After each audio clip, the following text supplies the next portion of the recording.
Welcome back to Bachelor Nation's favorite podcast. If you haven't already, make sure to subscribe here and follow us on Instagram at E&G Podcast.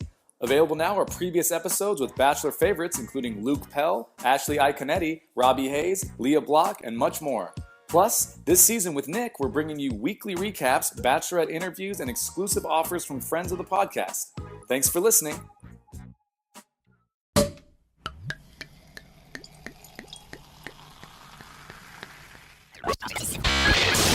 You at E&G, you guys are getting out there, man. You guys are diligent. I'd say with Lace, it's dicks over chicks, 100% of the time. I wanted her to be happy, and what choice that was up to her. I'm busy. I'm in it to win it. I love them. They're so fun. Thanks, Jeff. Thanks, Ian. Today's episode of the E&G Podcast is sponsored by our good friends at Clothing by Owl. All you Bachelor fans will recognize this name as they are the company behind the hugely popular Wine Bachelor and Yoga Pants tank top. What you may not know is that they give back a percentage of every item sold to Animal Rescue, and that notable Bachelor alums like JoJo Fletcher, Caitlin Bristow, Lauren Bushnell, Ben Higgins, and Nick Viall are all huge supporters. We're happy to offer our listeners 20% off when you visit clothingbyowl.com. Simply add the discount code ENG, that's EANDG, to save on all your Bachelor gear. And be sure to follow them on social media at Clothing by Owl.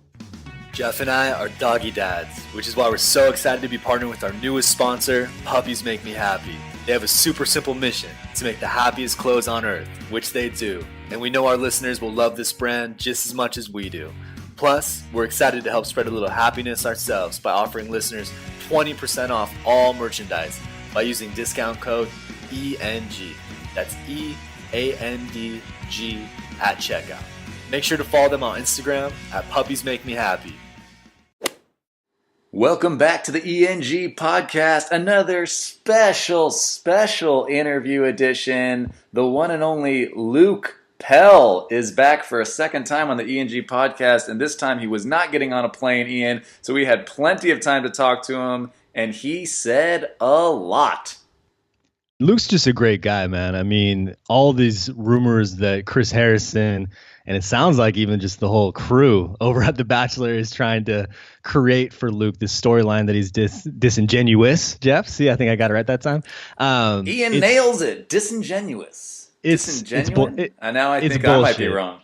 I thought it was disingenuous, but it's all, dude, it's all bullshit, right? And so Luke was able to speak to some of the rumors that are kind of out there around him, some of the talk. We obviously got into his music, which was super fascinating, right? And some of the stories that Luke shared, I think a lot of fans and listeners and just fans of the franchise are going to really be able to get a much different perspective on Luke. He talks about his near-death experience. All right. No, I don't want to give away too much, but he did talk about his near-death experience. We talked about Paradise, some of the other guys in the house. Anything else you want to add, Jeff, before we just get right into it? No, just everyone, please go rate and review us on iTunes. We still need more reviews and ratings because we're just up there with the big boys on the charts, but they all have a zillion ratings and reviews, and we're still at like 20. So, make sure to do that. It helps a ton. It does help a ton. We were actually at the number 30 spot this morning, Jeff. So we're climbing, man. We're getting the people in here, and we appreciate all you guys so much. I think we're about to crack the top 10. We were at 16. You know, we were floating around the teens for a while. So, yeah, everybody, I'm pretty sure after this, we're going to climb a little bit more. Enjoy Luke. Hello. Luke, hello, buddy. Welcome back. How are you guys? Is the connection okay? Yeah, you were boarding a plane last time, so this is going to have to be better than that, right? Oh, yeah, that's right. I was in the middle seat on Southwest Airlines last time. Middle seat, too. Damn, dude. Well, that was a rough one, boys. There's our answer to how things are going. Yeah. My life. Damn, man. So, Luke, we wanted to get right into it, and we had to ask you, are you keeping touch on this current season with Nick? Have you watched at all? Are you aware of some of maybe the drama that's surrounding the season? What's that? Not a whole lot. Like, I know, like, some main things, like, you know, who's the villain and et cetera, et cetera. But, like, not a whole lot, honestly. Like, I did a watch party in Boston Monday night, but I didn't watch didn't watch like any of the episode because I was like, out talking out in the hall or taking pictures or whatever in between, and I didn't see like anything that happened. So, but anyway, I've kind of seen some highlight reels. Okay. Well, Can you potentially comment on how you feel Nick's been doing so far? Because there's certainly been, like we'd love to hear just your opinion on it so far. I guess I would say that I don't know that he is living up to even their expectation to, be controversial. It seems it's just so very straightforward and not a lot of surprises from him personally. It seems like, but it's all from an editing or the girls cast standpoint that the surprises are kind of happening. So I don't know. I mean, he's making some weird choices, I think, and I know people they keep seeing him kind of lean toward Corinne, and of course now he's shipped like 7 people home in the last episode or something like that. 7 people, man. Yeah, it was crazy. This last episode. It was 7, right, on the one episode. It was, man, because it was Taylor was included in that. So if you exclude her kind of from the previous, it would be 6, but technically it was 7. Taylor's the first person to go home on 2 different episodes. Yeah, he's like, you're gone. And she came back the next episode. Oh, you're still gone. So, well, Luke, I wanted to ask you specifically as a follow-up to Nick, right? It's like one of the things I think that he's catching heat over is, you mentioned it, a little bit of his personality, right? And just I think a lot of his energy level, right? Yeah. I feel like he's very low energy. Yeah. Well, I don't know. Yeah, go ahead. People always talk about like how he is able to talk without moving his mouth, like he probably would be a very good ventriloquist, with the puppet. And I don't know why he chooses to not, be charismatic, if that's just how he is. But yeah, he's he's very low energy about everything. I would say that. But anyway, Luke, what is your take on? Because when we did a live show in Hollywood, and Robbie and Chase were both a part of it, and they both made it a point to say that when they found out that Nick was the Bachelor, they all had a good laugh about it. And they also, was it Chase, I think, that made a comment about, I guess, his acting classes have paid off. Is there just like a overwhelming feeling that Nick is fake and just acting, or I don't know, man. I've seen those Quantico commercials he does in between, and I don't know if the acting classes paid off. So when he cries, I think it's genuine. Dude, I don't know. Like, look, this has been, what did he start this first Bachelorette in 2012, or I don't know, in the first season of that he was on, and then he's been coming back for more. And if you come back that many times to that environment, I don't know if he's trying, if that reality TV is trying to be a segue for him into acting. I don't really know his backstory as far as what he's doing in between the Bachelor seasons. But I've heard that he's doing a little acting. He was in Chicago at one point and then moved out to LA full time. And so, I don't know if he's auditioning or what he's doing. But anyway, I don't think he's selling software, whatever his bio says. Right. Well, I mean, we talk about it all the time. If you get on the show, then they bring you back for another season, and then they put you on the Paradise show. At this point, no knock on him. He's just kind of made a career out of being a part of, one of the most popular, if not the most popular shows on television. So you can't really fault him. And I told Ian, when he sends girls home, I wonder if he's looking at him going, hey, can I see myself with this girl? And then the back of his mind, it's like all those other girls in the world, not on the show, who he knows he can like get with. You know what I mean? That's a tough thing. Yeah, exactly. Exactly. It's like he knows how to sidestep this whole thing and just get to the other side, and and then he doesn't have to worry about being with anybody or something. I don't know.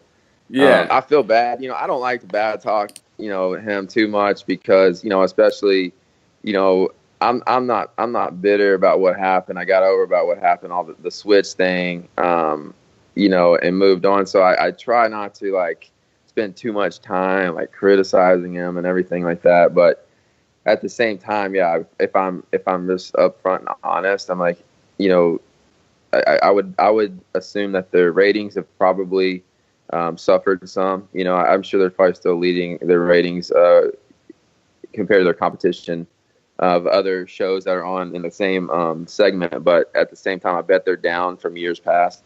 And I'm like, I don't know what the motivation for this season has been. And then even now seeing it back, I'm like, there's no, really innovative change or updated way that they, portrayed somebody or made something new and cool. It's just kind of still boring, and people are still saying that. And it's not even just coming from me. Like all the feedback online that I'm seeing, people are talking about the interviews I hear. They're like, yeah, it's boring. It's boring. It's boring. We're still, I'm like, I kind of feel bad for them, but anyway. Yeah. And the other thing too is we just saw Chris Harrison seems like can't stop just kind of talking shit about you whenever he gets on TV. Have you seen? Yeah, exactly. He went on Ellen again and again. I thought, yeah, he kind of did that back at the beginning when they were talking about the switch and everything back in August, I guess. Yeah. And he said something kind of, threw shade at my character, slighted me like, about my intentions or authenticity or whatever. And at that time, I was like, okay, I'll let it slide. They're trying to justify, rationalize their decision in the public. Okay, whatever. And then, we fast forward 4 months and he's back on, Chris Harrison doesn't just go on Ellen just for fun or to get more publicity for himself or anything like that. They put him on a show like Ellen to go out because that's their target demographic for the Bachelor. So they want to go out and speak to their Bachelor Nation and try to sway them, persuade them. And so it's like they almost feel like threatened by my my presence or my possibility, or even Chase and Robbie. I mean, I think any three of us would have been more natural and more, welcomed by the Bachelor Nation to be that position and be the lead. And so Chris goes on there and I think he's still trying to rationalize what they're doing, and then not just saying, hey, Luke just wasn't the right choice or whatever, but then to say, oh, he wasn't the right choice because he's not authentic, he's not genuine, he's not those type of things. I was like, wow, man, really? You're gonna, put that on me, and Chris doesn't even know me, So yeah, that's what seems so weird. Anyway, about I was pretty, honestly, I felt disrespected by that, and it was really blatant, So well, that's the thing. I mean, they're already like halfway through the season. Nick's the Bachelor. He's been the Bachelor. He's been announced as the Bachelor. The season's going on, and then Chris Harrison jumps on Ellen just to be like, yeah, and remember Luke? Well, he's not the Bachelor because he's just not a great person. And the thing that's funny about it is you kind of came off like the most genuine person. I mean, obviously we're seeing it on TV. I don't know. Maybe you're a horrible person. You seem like a great dude every time we talk to you, and you seem like it on TV. And then Nick's the guy who kind of had the stigma as being phony. And then the way Chase and Robbie talked about him in person was they didn't say anything really bad about him, but the way they their eyes looked when they said, "Yeah, we found out it was him." We just all kind of laughed. Like he's kind of seems like maybe a kind of a joke in that Bachelor world, is just being okay, go ahead. Yeah, he's a joke. Yeah, I mean, I think that and look, these guys have been doing this for 21 seasons now. So and it's funny that Chris Harrison and them would come on and talk about what your intentions are and how authentic, their cast is when from their angle, the whole premise of the show, and from the production side it's not about really somebody finding somebody that's looking for a relationship, finding the right person, and making them have a good, healthy relationship. That's not about that. It's about ratings. It's about drama. It's about people breaking up, people coming on multiple shows. Like if it was about that, why would you pick somebody that on their own chooses not to be with people? And because in between these shows, you can start dating, you can be in a relationship, you can have healthy relationships on the show, but that would be, I guess, probably to them that might even be boring or something. So they just want these huge dramatic reasons for people to talk and say, well, hey, that's not going to work out, and somebody's going to be surprised about what the outcome, might be, and all these things. So it's funny because, and then they want to say that I'm not authentic. I'm an open book, always have been, and that's what's strange about it for me, is because, I came at it very straightforward with them, with setting my life aside to say, you know what, I'm going to try this. I'm going to be completely vulnerable and open to this process. And then months later, I'm still getting thrown under the bus, by Chris. So I'm like, wow, that's really a big surprise to me. But anyway, I can take it.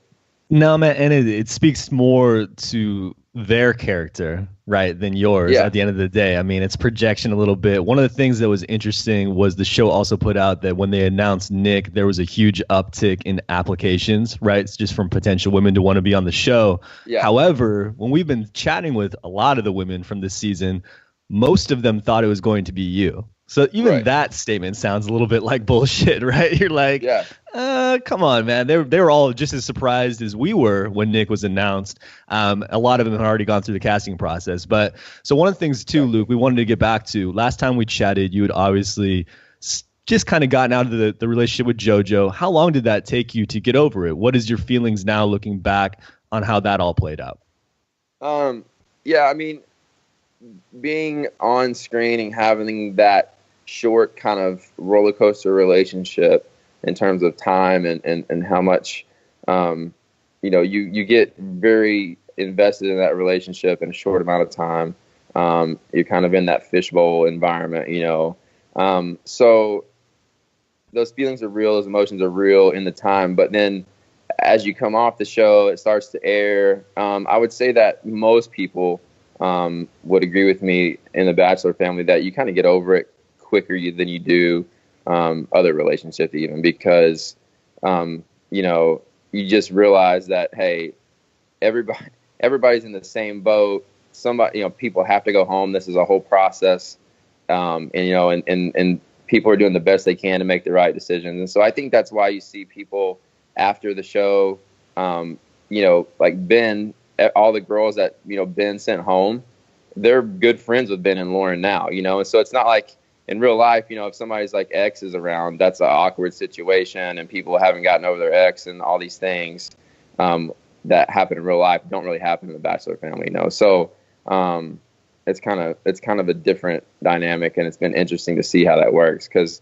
Lauren B, for instance, she's still really good friends with all the girls, most of the girls that were on her season with Ben, and then it's just so funny. Or like her and Ben are on, or the twins were on most episodes of Lauren and Ben's Happily Ever After show, So I think that it was kind of the same for me. I got over, JoJo's sending me home like that, pretty quickly. And over the summer, as the show airs, you kind of see it come to fruition and play out, and you kind of, you come to terms with it and you're at peace with it. So I've seen her and Jordan a couple times at different events, and I hope the best for them. And it's good to see how time kind of heals all things, and you move on and see what's next. So absolutely, man. What was that experience like watching the show playback too? Right. I mean, I'm sure you got a ton of love. Yeah. And was that helpful in the process of kind of getting over this as well?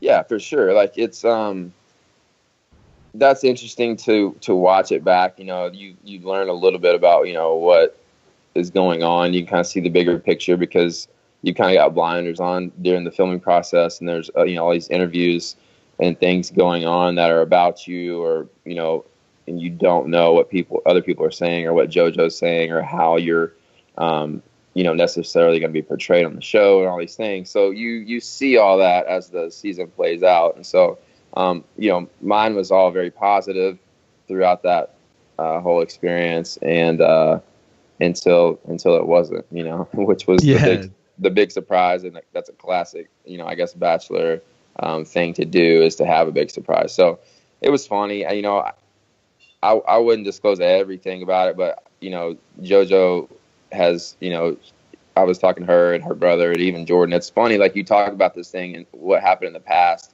very just kind of matter of fact, and she was talking about how it was even a surprise for her, like it didn't play out like she thought it was going to play out. And then, kind of one thing leads to another, producers get involved and something is not how she perceives it. And then she sees it back and she's like, oh, well, that wasn't even what I thought, and the selections that she made in the moment and how she made them weren't always the same order, not to say that it wouldn't have ended up, her final choice would have been different, but just like the order that things happen, she doesn't ever, know how that's going to play out even for herself. So anyway. No, absolutely. Absolutely. That makes total sense, man. I know another question that a lot of people are going to be curious about is, what is your dating life been like these last couple months? More so recently. Are you seeing anyone currently? How is that going? Yeah, I mean, dating is completely different now than it ever was before. I would say it's a lot more complicated now.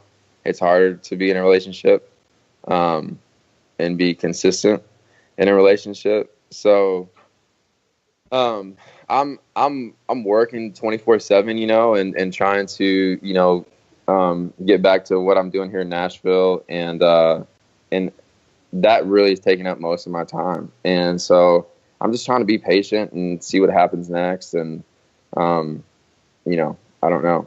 Yeah, well, so it sounds like you're open to it, but we know how it goes, Yeah. man. You're busy, you're grinding, and we were going to get into your music for sure, because we have a lot of questions about that, and that was a lot of feedback there as well in terms of folks wanting to hear about that. But all right, man, that's cool, man. So you're definitely open to it. We wanted to also make sure to ask you in regards to some of the rumors that are floating around about people like a Jordan and a JoJo. One of the things that was interesting was speaking with James Taylor as well. He made a comment that really from day one, it felt like during your guys' season that Jordan was going to be that guy.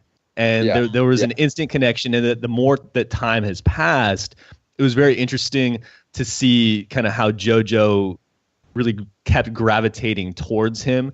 And that the guys were surprised that Jordan's attitude completely changed towards them post-show in regards to him just not replying maybe to messages, which makes sense, right? I mean, he's watching it back just like they are to say, shit, these guys were hooking up with my girlfriend now and all this kind of thing. What do you think that's like, right? Like, do you guys, you said it, I mean, you guys have a good relationship. And so I think that probably speaks a lot to you. Yeah, that's been funny to hear. I have heard James specifically talk about how it was weird for him and Jordan after the show. And,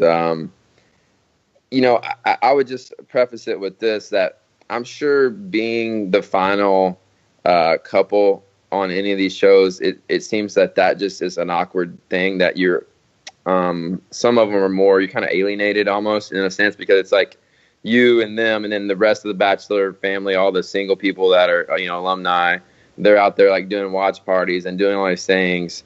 And then the couple that's together, they're kind of like, staying away from everybody. And I think especially in that first year, after the episodes air. And then I think that they kind of start to change over time and become more comfortable and kind of fall back into it. But it seems like everybody takes their own approach at, how involved they are with the alumni of the Bachelor, family and the different seasons. And some are very, active, and we see each other all the time. We hang out, do different events together. And then other ones, they just kind of float away and you don't hear much about them. But yeah, it would be tough to be in Jordan's position, I guess, too. I was starting to think like, how would it be for me if I was in his position, because, obviously that's kind of becomes a real life thing. And on the show, you don't have to worry about, the other guys, texting your girlfriend or going to events with her when you're not there, whatever. And, some of these people in real life, now that you get off the show, like, it's not controlled anymore. So now people can, be shady. If they're a shady person, they can be shady and like, try to get in between your relationship or try to stir up trouble and do those type of things. So it's really funny to consider once you come off the different challenges that happen that go back to a real life thing and people's real character starts to, show who they are. So anyway, Luke, who's shady? Who's shady? Man, you never know. And sometimes it's not people that you suspect, and it's just I don't like to call like a lot of people out, you know, because it's funny when you're friends with people and you don't want to call them out, but I'm like, well, hey, if you did that to me, and I was in Jordan's position, I'd be pretty pissed off about it too. You know what I mean? So when you're saying the word shady, who's popping into your head? You're not calling anyone out. You're just telling us where. I'm not putting them on blast. I'm not putting them on blast. I'm not Okay. going to do it. Not today. All right. If I didn't like him, if it was Chad that was shady, I would just put him on blast because that's what I do. Is everybody puts Chad on blast, but it's not Chad. So. Yeah, well, what's Chad doing now? That guy just doing he's got a pretty good Snapchat career going. It seems like with him and Pumpkin, his dog. Oh. And I don't know. He's throwing sweet potatoes into his microwave from across the kitchen and Snapchatting it, and just. It's one way to capitalize. There you go. I mean, I don't know, man. I think he launched a website, like a Chad Bear protein shake website. I think he did a partnership with Build-A-Bear. Did some different things. I don't know what Chad's up to. It's funny. I would look. Chad's going back on Paradise. Y'all know that, right? Have y'all heard that? We did not know that, but not surprised. Yeah, he's committed back to Paradise. Rob Mills, you know, the executive producer from the ABC level, he announced that the other day that Chad's committed to Paradise. So I think he's probably like the first one commit back to Paradise. So Chad is probably going to be a professional Bachelor alum, it sounds like, too. So, well, that's the funniest thing about that guy is, I mean, you can say whatever you want about people, the way they're edited, but when he got kicked off of Paradise, I don't know if he was still drunk because he seemed to be hungover, but he was just all he was saying was kind of like whining to Chris Harrison, like, now I'm never going to be the Bachelor. And that guy's entire shtick was like, everyone's here for the wrong reasons but me. I'm super real. And then he like whined to the host as he's being kicked off. Yeah. Well, no, I'm never going to be the Bachelor. It's like, fuck, dude. Not everybody gets to be the Bachelor. You know? Chad, play your cards, you know, with what you have in your hand. Don't freaking, you know, make yourself look like an idiot. Double talk and talk yourself into a hole. But yeah, that's exactly what he did. So it'll be an interesting year to see what happens in Chad's life for sure. But and people are asking me now if I'm going to go on Paradise, you know, what I'm going to do next. And that's it. If I went on Paradise, literally, I would find an excuse to punch Chad in the face. That would probably be my main motivation to go on Paradise. I would just want to punch Chad in the face. Wow. I haven't gotten to do it yet, and I want to. I think you could easily, if you got to Paradise, just let Chad drink, and then you could find a reason to punch him in the face. Shouldn't be too hard. Oh my god, I want to fight Chad just like for fun, just to see how it will go. You know what I mean? Like it would be hilarious. I think you'd win. He seems very top heavy. Yeah, he is. He's super top heavy now. You know, like just the protein has gone all to his head, and he's just super top heavy. Well, I was going to ask you about if you could talk about any of the rumors about, because you're talking about Jordan and JoJo, but I want to get back to you fighting Chad. But real quick, can you say anything about those rumors? Because obviously, like, I mean, I don't read tabloids, but when you're checking out the grocery store, you see, oh, Jordan and JoJo aren't happy. They're not really together. JoJo's upset that whatever. Do you think any of that's real or? Man, the tabloids are so aggressive with their storylines because I've seen some ridiculous ones that, you know, not necessarily about their relationship, but just throughout, you know, different situations that have happened and you know, they didn't match reality at all, you know, but then some of them, sometimes they do, like the tabloids called out Josh and Amanda's thing super early. And then they ended up actually breaking up, you know. So, and Josh moved back to Georgia and, you know, Amanda stayed in LA and all that. But so I really couldn't say. I don't keep up with Jordan and JoJo much at all. So, I mean, I see them like every couple months, just coincidentally. But anyway, I don't know. Is there what's the rumor? The rumor is that they're not doing well, like currently, or what? I just see like the front page of stuff, and you know, it's like JoJo's not happy. Jordan's you know, not really into JoJo. He's just all about advancing his career. But I mean, all that stuff's just easy to write, and then you know, housewives or people like my dad who like to read that stuff, we'll pick it up. You know what I mean? So it's yeah. No, it makes complete sense. That's interesting, and there's just so much turmoil, and now I get it. Like being a part of the cast is that there's real turmoil. There's just so much going. There's real turmoil. There's false turmoil. The tabloids are writing their own stories. There's people that have rumors amongst ourselves and as cast members.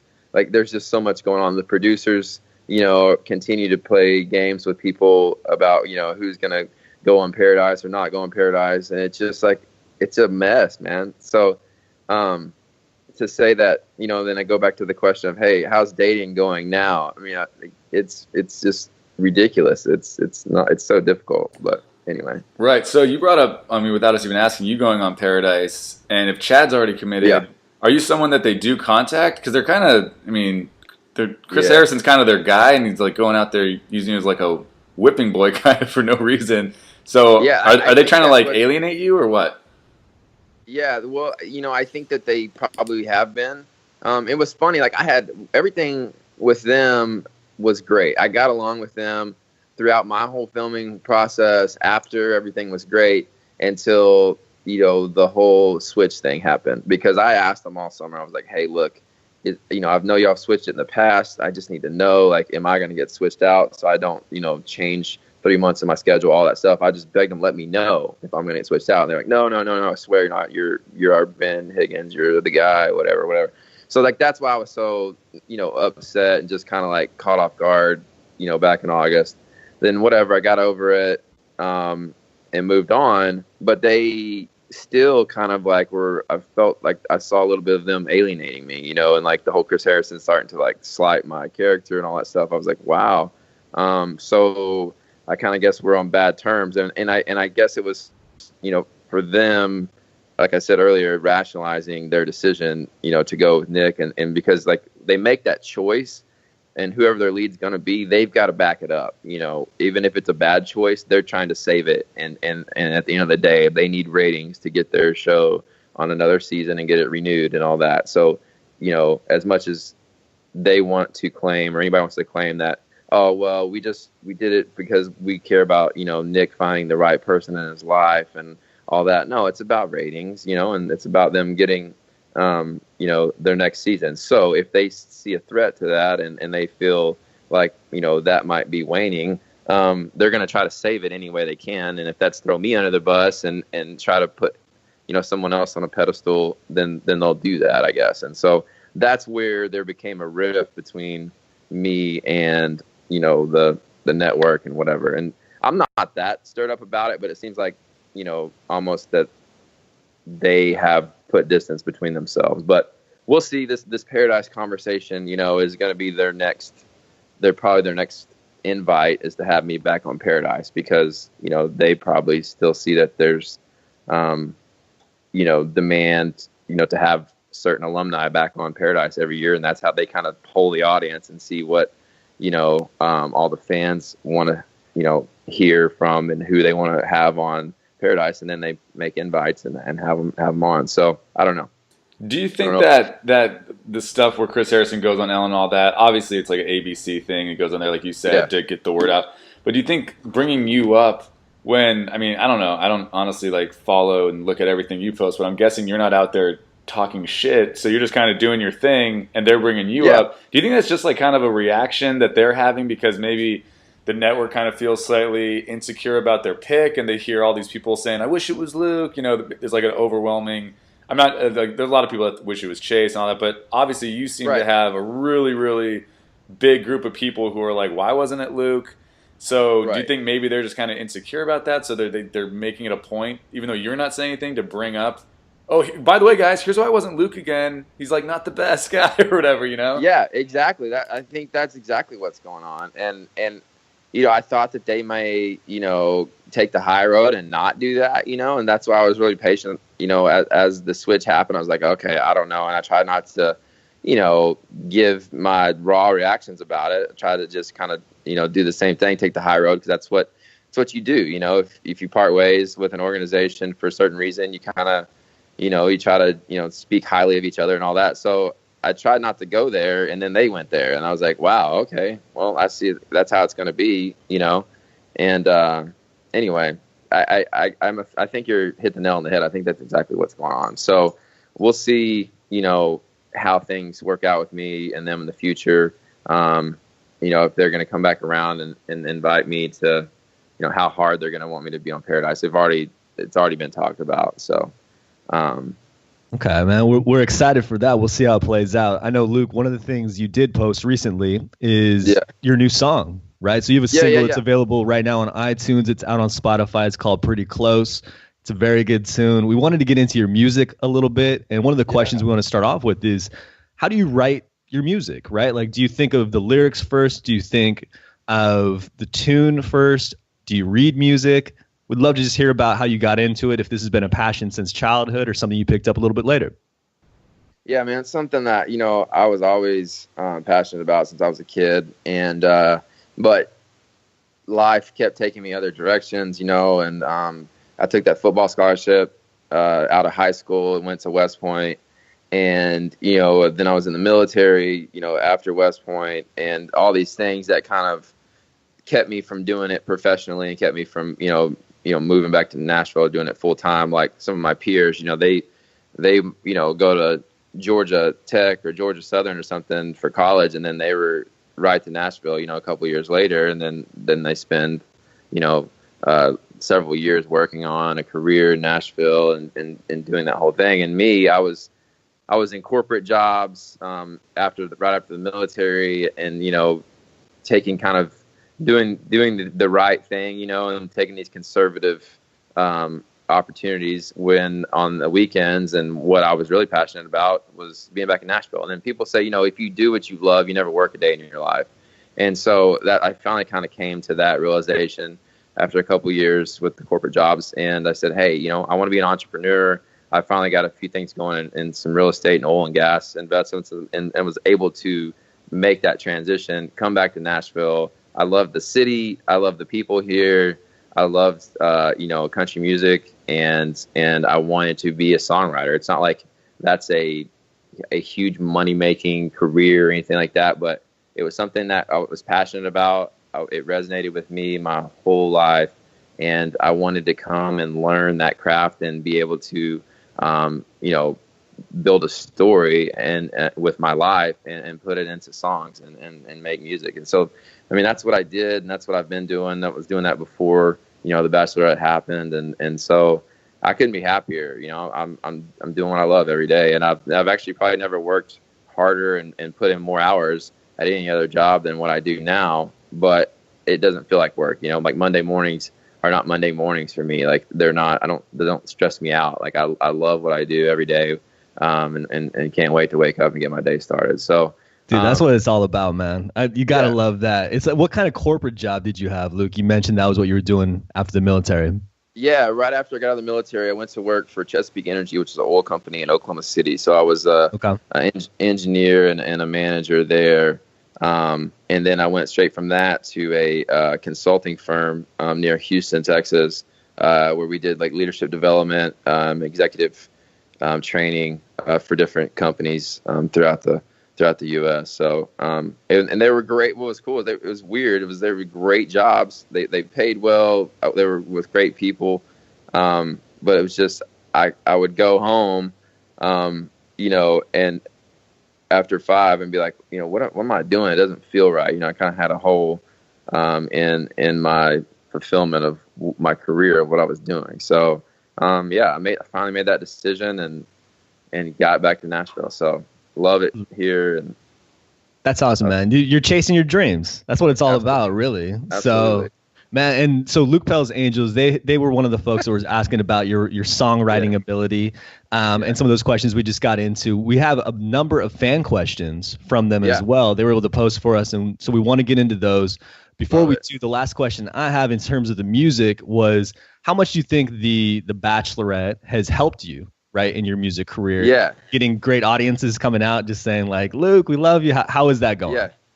Yeah. So it's been interesting to see the people that knew me from the television show, and they kind of knew, they didn't know about my music and what I was doing before, but they knew my story and my life, and they knew, what my parents' house looks like, and it's so funny.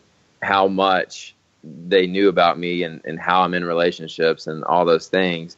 And then they find out about, oh, by the way, he's also a songwriter. And now, they come out to shows. And so there's just so many more people that, I didn't have a connection with, or they didn't have a connection to me. And now we do, because they were introduced to me on the show, introduced to my story. And so, man, it's been really cool to just realize how many people out there, relate to different parts of my life. Because I've done several different things in my life, from, being in the military, being, a college athlete, being from Texas, living in New York. I've lived in a lot of different places and had a lot of different experiences. And so I think that, the cool thing is that my life is relatable to a lot of people and a lot of people that watch the show. And so now I get to go out. We play these gigs and these shows, and the fans come out, and we just get to meet so many new fans, new cities all the time, and it's a blast. That's like been really enjoyable for me because they're so supportive and just always encouraging. And then I get to go out there, and just every town I go to, I'm just meeting new people that have their own story, and they can talk about how our stories cross paths or how my story relates to theirs. And so I think that's just been the beauty of it for me. So, dude, love that, man. So we're gonna get into the fan questions officially. So this first one is from JK Nelly 5, and they wrote, "What song or singer touches your heart? What inspires you?" So I think that's musically, but is there anybody in terms of a band or a song that really is like an inspiration to you? Yeah, there was, growing up, just back to my roots. Those are the songs, I guess, that sometimes relate to me the most, because they have the most kind of nostalgia. And so I would say there's a song called "In Color" that was cut by a guy named Jamie Johnson. Was one that was one of those songs that really inspired me. It's just about, a kid having a conversation with his grandfather about a black and white photograph, and his grandfather is basically telling him, you should have seen it in color, and telling him about all the stories of his legacy and his family and all that kind of stuff. So it's that kind of stuff that kind of like gives me chills. There was another song that was written by a guy named Chris Stapleton. It was cut by Luke Bryan. It's called Drink a Beer. And that song is about, a buddy of the guy that wrote the song basically passes away and gets a phone call about that. And for me, and I think I don't know, that wasn't necessarily military content, but for me, like, I had a buddy that passed away in the military, back in 2010 in Afghanistan. And I had already come back a year prior. This guy had just gotten over there with his unit, a guy that I grew up with since I was a kid. His name was Jason Holbrook, and he gets killed in combat. And so then this song called "Drink a Beer," if you ever look it up, is just really about reflecting on this relationship. I'll see you again, and this guy goes out to like a boat dock, and he's out there drinking a beer for his buddy who's not there anymore, because that's what they used to do when they were together, And so it's those kind of songs that, they make the hair stand up on the back of your neck. You're like, man, that's like the sweet parts of life and the relationships that matter. And so, with my song "Pretty Close" that I wrote, that was one of those things for me. It becomes a real story, and bits and pieces of the lyrics start coming from real experiences that I had in my life. And so for me, like, "Pretty Close," I explained this to somebody on an interview the other day, is that there's a lyric in there. It says, if I died right now, I'd be fine. Yeah, I'd be holding you is how I want to go out. And, heaven might not be at the end of this dirt road, but it's pretty close. That's the end of the chorus. And for me, that came from an experience that I was in the ICU in El Paso, Texas, in a VA hospital in 2011. I had a near-death experience. It was so random. I was in the military and all these life and death situations, and then I had a heart infection my last 6 months in the military from a wisdom teeth surgery, and wisdom tooth surgery, and the whole thing kind of escalated. And so I was like on my deathbed, and my family came out to see me and all this stuff, and I thought, hey, I may not make it through the night. I don't think I'm going to make it. The doctor literally told me, hey, we could flip a coin, and that's the odds that you're going to make it till tomorrow. And so here's the final point that gave me this is my ex-girlfriend that I'd been back and forth with for like 4 years. We had a past and it wasn't great, but she flew out to see me, and we hadn't been together because she really did love me, and we had a real relationship at a time, even though we didn't end up together, and we probably never will. But it was just about that moment came out in a song years later, when I write it. And so it's just that's why music resonates so much with me, and it just kind of helped explain life and the things that matter in life, and it being about relationships and putting distractions aside and not being so surface level. So yeah.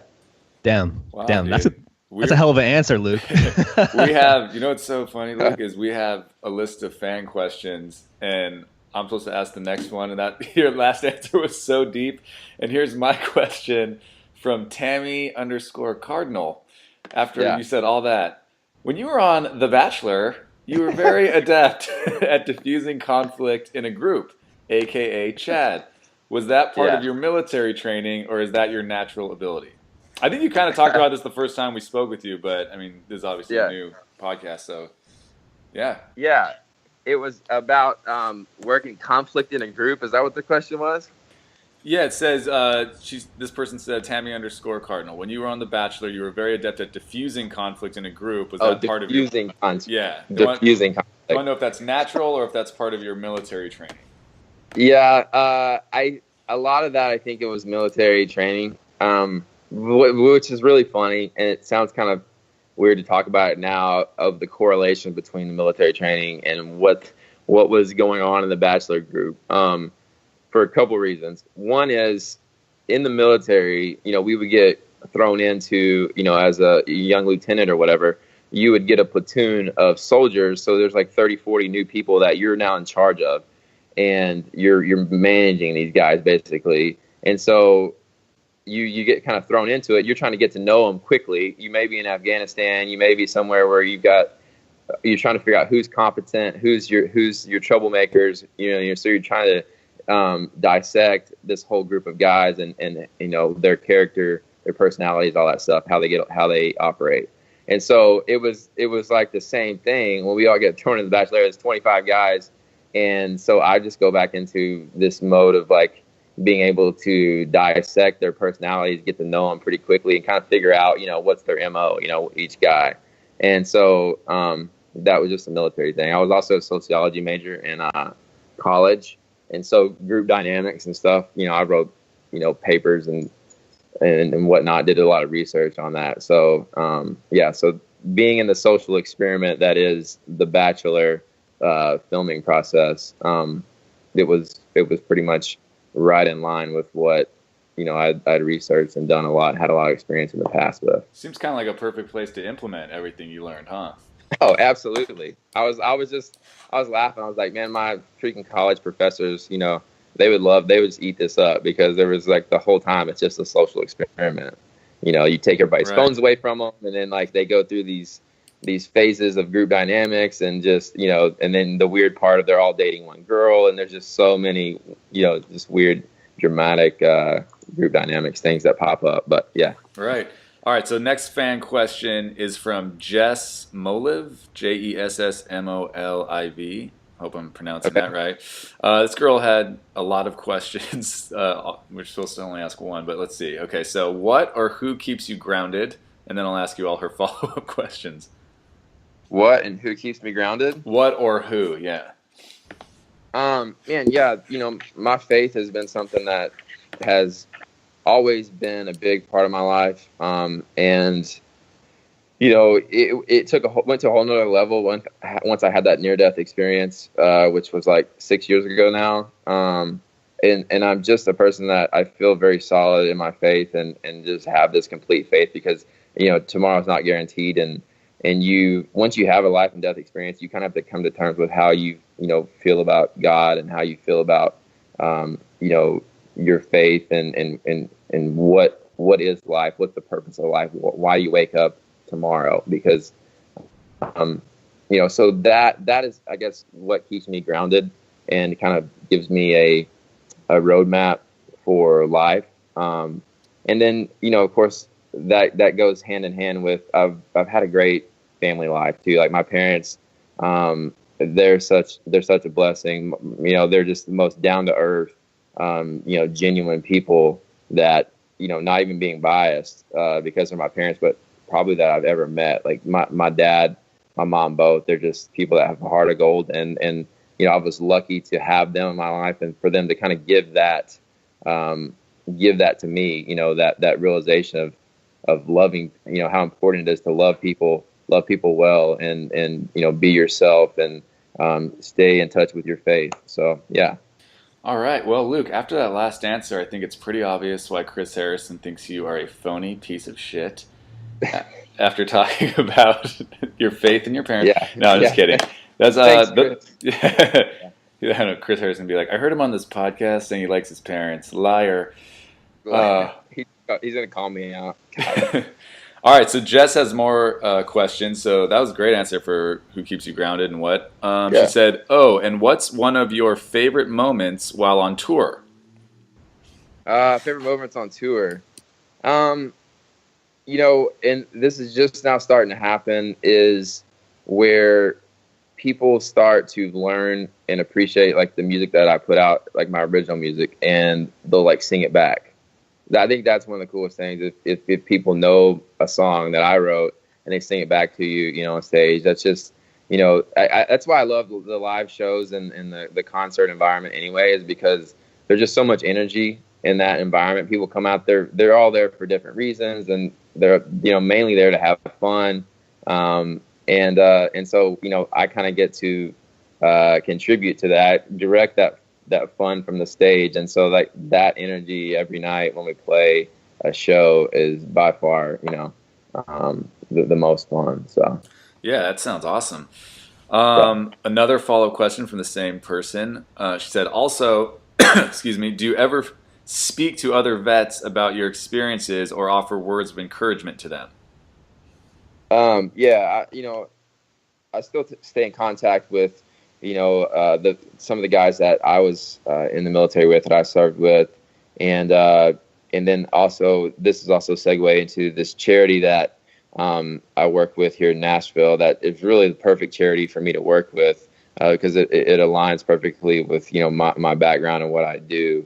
It's called Creative Vets, and I think I mentioned it to you the last time I was on. We talked about it, but to answer this question, Creative Vets is that we bring those combat wounded veterans into Nashville, sit down, we write songs with them, just get to know them and get to know their story, and then their life, however we can contribute back to their life and help them in any way. If it's just moral support or if it's, some way, more intensive than that, then we're here for them, So I love being a part of that because it gives me this ongoing, outlet in which I can help veterans. And because, even though I've been out in the military for several years now, every day there's people putting on the uniform and going to work and going to work to, protect our freedom. There's people that are getting on planes and flying to other countries,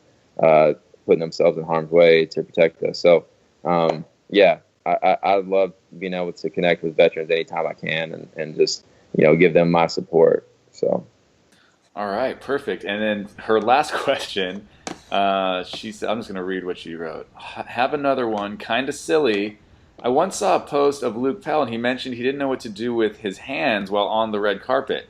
I was wondering if he feels more comfortable now after so many appearances. How are your hands doing, Luke? I'll tell you exactly what's up with that. I love movie quotes, and that is the Talladega Nights. That's what I was thinking. Ricky Bobby. Ricky Bobby. He does the red carpet on Talladega Nights. And he goes, I don't know what to do with my hands. The car ran real well, or whatever he said. So that's where that came from. That's so funny. I was going to ask you if it was like Ricky Bobby, and then so you just posted it as a joke, and this girl thought it was a real thing. That's funny. All right. Love that, man. So this is truly the last question for you, Luke. It's from J Simmons 1030, and it is twofold. So, what is your greatest accomplishment, and what is your biggest regret? Wow. Okay, we're getting deep. Heavy, man. We're gonna get you out on the heavy one. So, Jeez, greatest accomplishment. I think that for me, it was honestly, and it wasn't on me. I had a lot of great soldiers, and I had leaders that surrounded me that made for a great team. But I felt most accomplished, after coming back from Afghanistan and having, not lost any soldiers and having, a successful time in combat as a young 23-year-old, kid straight out of college. So that was, the biggest challenge in my life. But also I think the biggest accomplishment and once I got on the backside of it. So that totally makes sense, man. That makes sense. And then in terms of regret, that was the second part of that question. Regret. I guess my regret would be not, chasing my dreams earlier, in life. I went through a point, in, I guess, my mid-20s where I was just kind of going through the motions and doing, making conservative decisions about life. And, a couple years later, I finally got to the point where I am now where, man, I live in the moment, and I live like there's no tomorrow, and I think that, I regret not starting that sooner, but, at the same time, I'm here where I'm, at this point in my life now, and I'm happy and I love what I do, and I can't wait for tomorrow, so. Yeah. And you're doing it now, man. So we want to get you out on this. We want to make sure we're pointing people to where they can check you out in your music, your tour dates, your website, any social media. So the floor is yours, Luke. And it's charity. Yeah. And the charity. Absolutely. Yeah. So Creative Vets, I start with that, just as, that charity is young and needs help and needs growth but it's such a great cause. There's such a great staff of people that run Creative Vets. And so I'm always wanting to, help them out in any way I can. And then secondly, if, people want to keep up with what I'm doing, I'm on Instagram and Twitter and Facebook at Luke__Pell. There's 2 underscores in there. So yeah, I'll make a side note there. I'm going to have to name my kid based off of social media availability of their name, so they don't have to put underscore in their handle. But and then Snapchat, I'm Lucas Pell. It's a little bit different. LucasPell on there. So perfect, man. Well, hey, we're gonna get you out of here on this. We appreciate you coming back on the pod for the second time, Luke. It's been an absolute pleasure, and we know we'll make it happen again. Yeah, man. Looking forward to it. Thank y'all so much. Hey guys, one last thing. On Instagram, make sure to check out and follow our friends at Bachelor_Nation, who we've teamed up with along with our sponsors to run giveaways and upcoming promotions, which include Skype dates with previous contestants. Thanks so much for listening. Today's episode of the E&G podcast is sponsored by our good friends at Clothing by Owl. All you Bachelor fans will recognize this name as they are the company behind the hugely popular Wine Bachelor and Yoga Pants tank top. What you may not know is that they give back a percentage of every item sold to animal rescue, and that notable Bachelor alums like JoJo Fletcher, Caitlin Bristow, Lauren Bushnell, Ben Higgins, and Nick Viall are all huge supporters. We're happy to offer our listeners 20% off when you visit clothingbyowl.com. Simply add the discount code ENG, that's EANDG, to save on all your Bachelor gear. And be sure to follow them on social media at Clothing by Owl. Jeff and I are doggy dads, which is why we're so excited to be partnering with our newest sponsor, Puppies Make Me Happy. They have a super simple mission to make the happiest clothes on earth, which they do. And we know our listeners will love this brand just as much as we do. Plus, we're excited to help spread a little happiness ourselves by offering listeners 20% off all merchandise by using discount code ENG. That's EANDG at checkout. Make sure to follow them on Instagram at Puppies Make Me Happy.